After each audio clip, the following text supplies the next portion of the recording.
Pick up any modern folding knife. Look at it closely. There is probably a pocket clip on the handle. There is probably a thumb stud or some kind of mechanism on the blade that lets you open it with one hand. These features feel so obvious today that you would assume they have been around forever.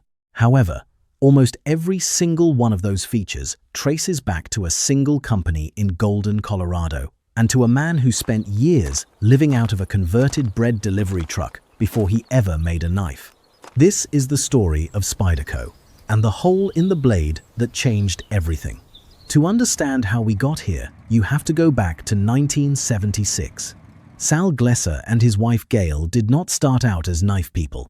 They were closer to traveling merchants. Sal had an entrepreneurial streak, but he was not building some Silicon Valley startup in a garage. He and Gail literally took an old bread delivery truck, converted it into a motorhome, hitched a Volkswagen Bug to the back of it, and hit the road. They traveled from state to state, selling their wares at fairs and trade shows like old-school pitchmen. Their first product was not a knife at all. It was something called the portable hand. Picture a small device made up of angles, ball joints, and alligator clips. Jewelers and hobbyists used it to hold tiny parts in place while they worked. That was what Spyderco was. A couple in a bread truck selling a clamp. The name itself came from Sal noticing that high-performance sports cars often had the word Spyder in them. He wanted a name that suggested speed, precision, and capability. So he took Spyder and added Co for company.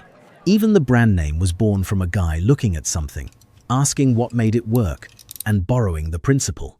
But Sal had a mind that was constantly moving. He was born in 1943 in Brooklyn, New York, and he had grown up tinkering with things his entire life. He was not an engineer by training. He was a problem solver by instinct. He was always tinkering, always asking why things were made the way they were. And the more he handled knives at those trade shows, the more he noticed something that bothered him. Pocket knives in the late 1970s were, for the most part, stuck in the past. You needed two hands to open them. You had to dig around in the bottom of your pocket to find them. And the blades were often made from mediocre steel that dulled after a few uses. Sal saw a gap, not a small one, a canyon. By 1978, Sal and Gail had settled down in Golden, Colorado, and Spyderco shifted its focus toward knife-related products. Their first big move was the Triangle Sharpmaker, a sharpening system built around triangular ceramic abrasive rods. It was the first consumer sharpener designed to easily hone the edges of serrated blades, which was significant because serrated edges were just starting to gain traction in certain professional circles. The Sharpmaker sold well. It gave the Glessers a foothold in the knife world, but it was still a sharpener. Sal was thinking about something bigger. He wanted to build a knife that solved the problems he had been stewing on for years, and not just one problem. All of them, at once. In 1981, Spyderco introduced the C1 Worker, and the knife industry has never been the same since. The Worker did not look like anything else on the market at the time. Traditional folding knives were sleek, polished, and built with the assumption that you would use two hands to open them and stuff them loosely into your pocket when you were done. The Worker threw all of that out. It had three features that had never appeared together on a production folding knife before. The first was a clip on the handle that let you attach the knife to the inside of your pocket, keeping it secure and accessible at the top, rather than rattling around at the bottom with your keys and loose change. The second was a fully serrated blade, an aggressive cutting edge optimized for slicing through fibrous materials like rope and webbing, designed for professionals and first responders who needed serious cutting performance. And the third was the feature that would become Spyderco's signature for the next 4 decades and counting. A round hole in the blade. That hole seems so simple today that it is almost hard to appreciate how radical it was. But think about what knives looked like before it. If you wanted to open a folding knife, you had to find the small nail nick cut into the blade, pinch it between your thumbnail and fingertip, and pry the blade open. That required two hands. It was slow. It was clumsy. And if your hands were wet, or cold, or gloved, it was borderline impossible. Sal wanted a knife you could open with one hand, so he started experimenting. He took an existing fixed-blade knife and began welding small protrusions to the spine. He tried bumps. He tried ridges with coarse grip serrations. He tried a small dimple for the thumb. And then, as he kept testing and refining that dimple, it got deeper and deeper, until one day he was holding a knife with a full hole punched through the blade. It worked. Your thumb slipped right into it. A flick of the wrist and the blade swung open. Either hand, left or right. It was intuitive, it was fast, and it was completely ambidextrous. Unlike thumb studs, which would come later and become the standard alternative, the hole did not protrude from the blade. It did not interfere with cutting. It did not snag on things. It was just there, elegant and functional, doing exactly what it needed to do. The C1 Worker was patented that same year. But here is the thing that a lot of people do not realize. The Worker did not just introduce those features. It created the template that the entire pocket knife industry would follow for decades. Think about it. Before 1981, there was no such thing as a pocket clip on a knife. Spyderco put one there. Today, try to find a modern folding knife without one. Before the Worker, there was no serrated option on a production folder. Spyderco made it happen. And before the Worker, you needed 2 hands to open a folding knife. After the Worker, the entire industry scrambled to figure out one-handed opening. Thumb studs became the most common solution, since the round hole was trademarked. Benchmade and Ernest Emerson eventually licensed the hole from Spyderco to use on a few of their own models. But everyone else had to find their own workaround. 1 knife, 3 innovations, and every single one of them is still standard today. The pocket clip alone changed how an entire generation carried their knives. Before the Worker, if you wanted a knife accessible, you either wore a belt sheath or you dug through your pocket every time you needed it. The clip moved the knife to the top of the pocket, secured it, distributed the weight, and kept it instantly accessible. It was such a simple idea that it could not be patented, which meant every other manufacturer in the world immediately started copying it. According to Sal himself, Lynn Thompson, the president of Cold Steel, one of Spyderco's biggest competitors, actually paid royalties to Spyderco for using an integral pocket clip, even though he was not legally required to. That is how much respect the innovation commanded, even from the competition. But Spyderco was just getting started. Throughout the 1980s, Sal kept pushing. He had a philosophy that would define the company from that point forward. Design for the hand, not for the eye.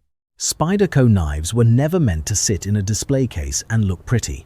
They were meant to be used. And if a knife needed to be ugly to be ergonomic, then ugly it was going to be. Curved handles, unusual blade profiles, finger choils in strange places. Every design decision was driven by grip, control, and cutting performance, not by tradition or aesthetics.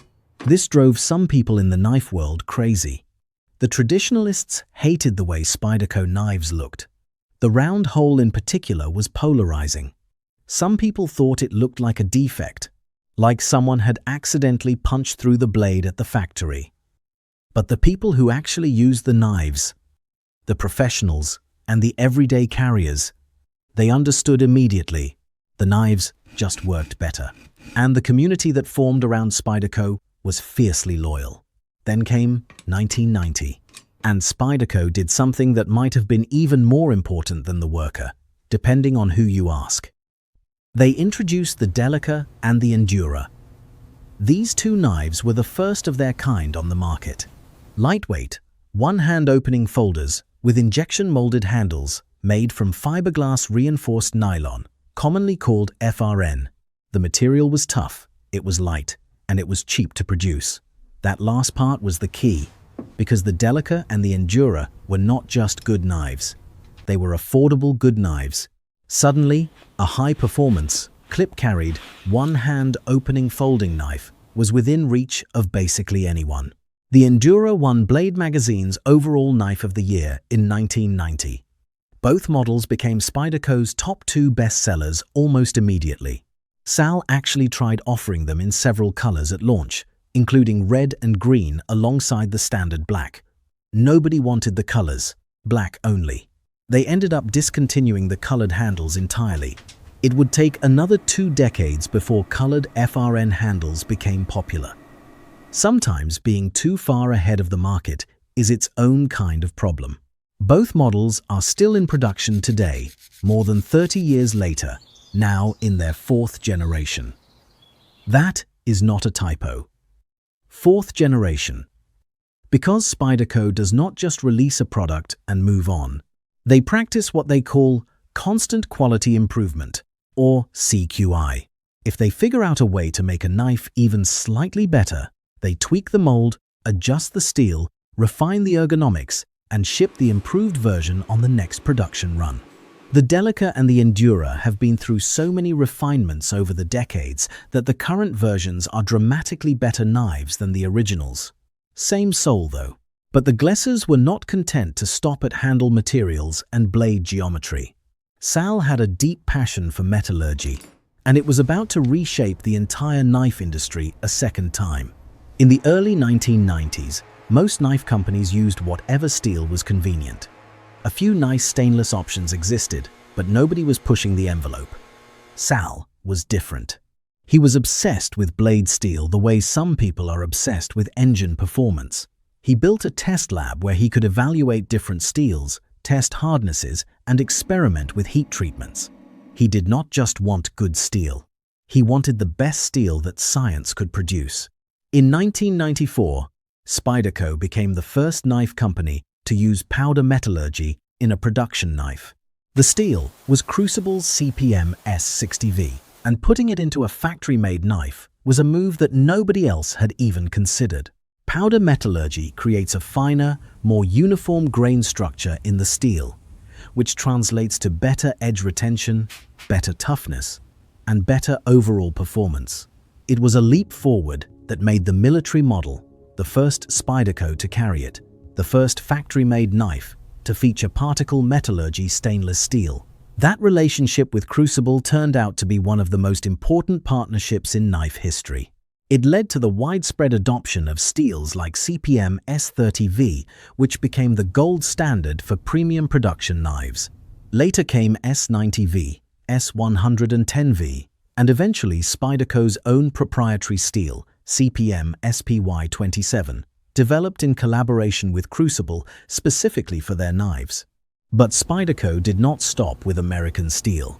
They were sourcing VG10 from Japan, a stainless steel prized for its balance of edge retention and ease of sharpening. They brought in ZDP 189 for extreme hardness, reaching Rockwell levels that other companies considered impractical for a folding knife. They pioneered the use of H1, a nitrogen-based steel that is completely rust-proof in any normal environment, which became the foundation of the Salt series, a line of knives built specifically for marine use and saltwater exposure. And that was just the beginning. Maximet LC200N, M390, K390, and a parade of exotic alloys that the average knife buyer had never heard of all found their way into the Spyderco catalog, while other manufacturers were still using the same 2 or 3 steels they had always used. What made Sal's approach different was that he did not just slap a premium steel into a knife and call it a day. He tested obsessively. He experimented with heat treatments to find the exact hardness that maximized performance for each alloy. He understood that the same steel processed 2 different ways could produce 2 very different knives.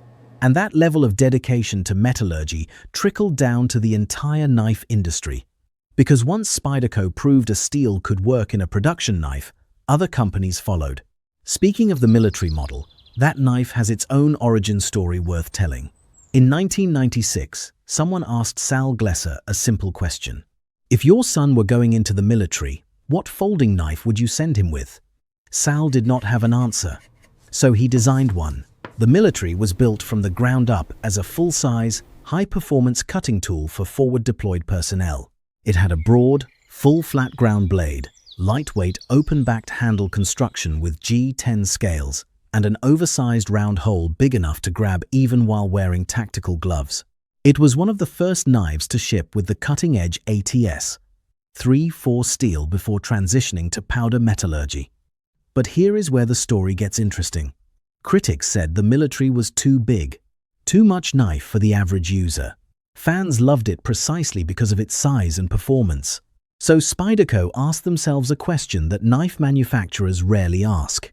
How do we satisfy both groups? How do we build a mid-sized knife that cuts and performs like a larger one? Their answer was the paramilitary, released in 2004. Two-thirds the size of the original military, with a flat-ground CPM S30V blade stretching just over 3 inches and G10 handles that felt natural in almost any hand size. It was an instant hit, but Spyderco still was not satisfied.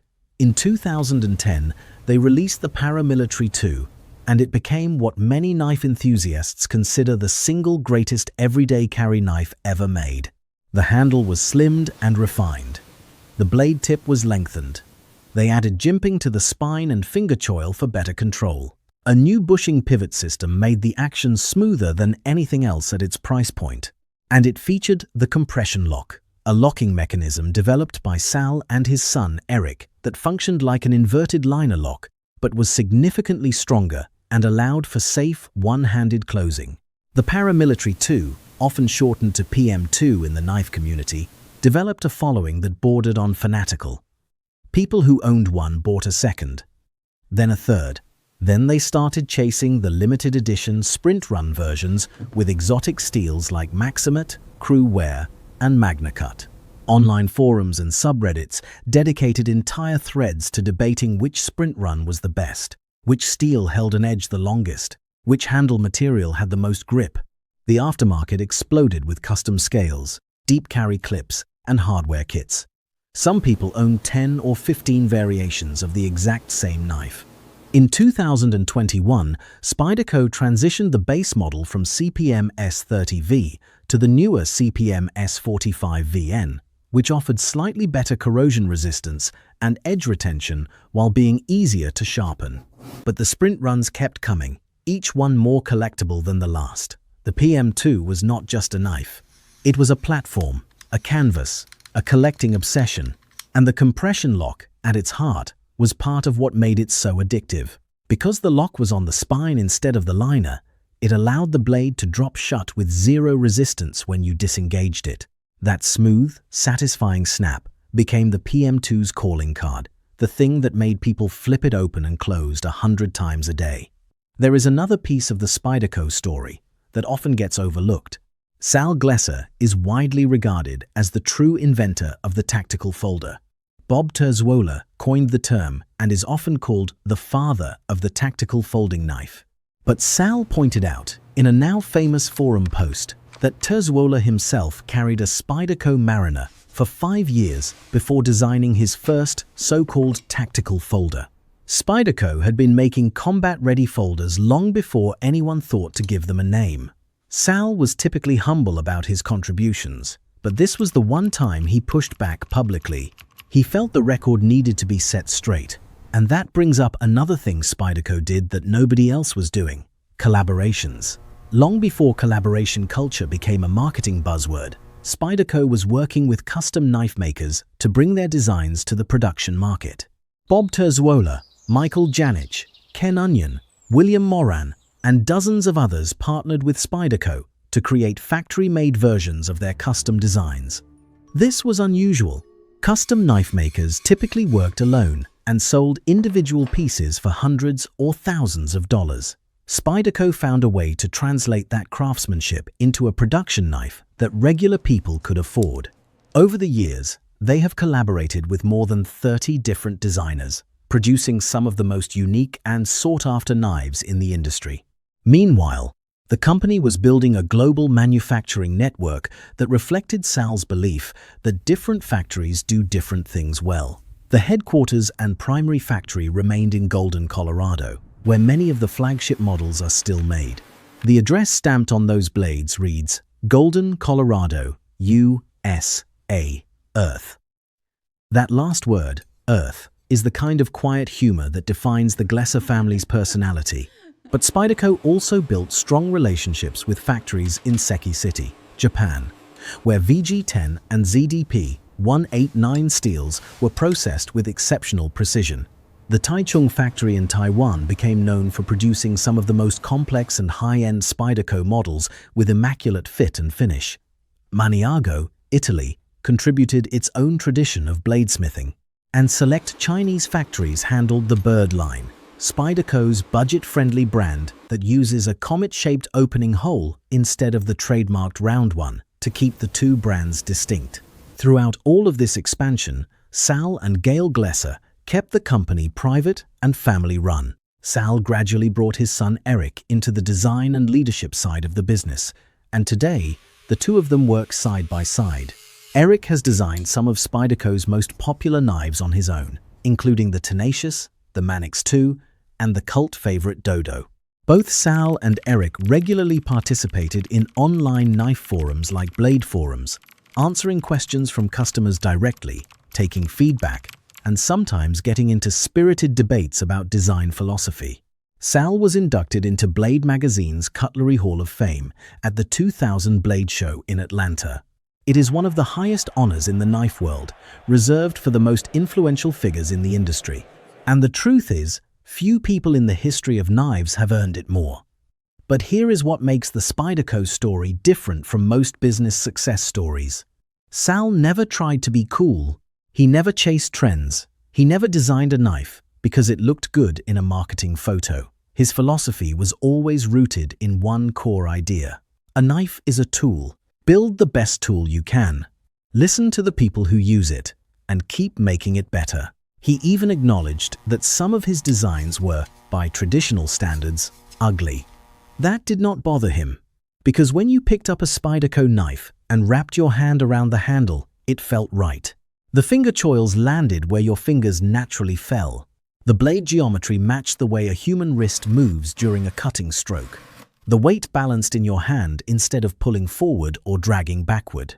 You did not notice any of that at first glance. You noticed it after a week of carrying the knife every day, and that round hole, that simple, elegant circle punched into the steel. It started as a deeper and deeper dimple on a prototype that Sal was welding and grinding by hand in his workshop.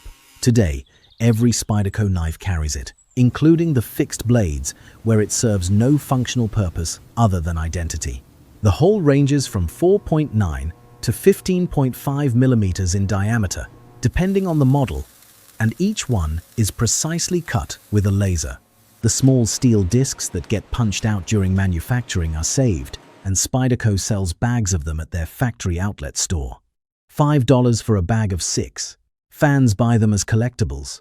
The patent on the round hole expired years ago, but it remains a registered trademark that legally belongs to Spyderco and identifies their knives. Other companies can make thumb holes, they can make oval holes, they can make teardrop shapes, but that perfect, clean circle belongs to Spyderco, and everyone in the knife world knows it. Looking at the company today, more than 4 decades after Sal and Gail loaded up that bread truck, Spyderco has become one of the undisputed leaders in the cutlery industry. Their catalog includes hundreds of models across folding knives, fixed blades, kitchen knives, and sharpeners. They hold an impressive portfolio of patents, trademarks, and industry awards.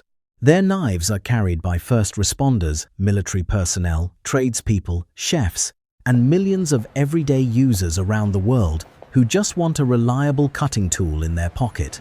But what really sets Spyderco apart, after all these years, is something that cannot be patented or trademarked.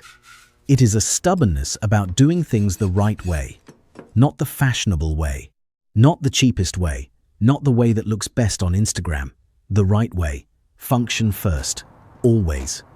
Sal Glesser started as a man selling clamps out of a bread truck. He ended up redesigning an entire industry because he could not stop asking one question. Why is this knife harder to use than it needs to be? He did not have a factory. He did not have investors. He did not have a background in metallurgy or industrial design. He had curiosity, a willingness to try things that looked weird, and an absolute refusal to make a knife that prioritized looks over performance. And from that stubbornness came innovations that billions of pocket knives now carry as standard equipment. Every round hole in a blade, every clip on a handle, and every exotic steel alloy in the Spyderco catalog points back to that original question. And after more than 40 years, the company is still answering it, one knife at a time. If you enjoyed this deep dive into Spyderco's story, hit that subscribe button and drop a like so we can keep making videos like this. And let us know in the comments which Spyderco knife was your first, or which one is sitting in your pocket right now.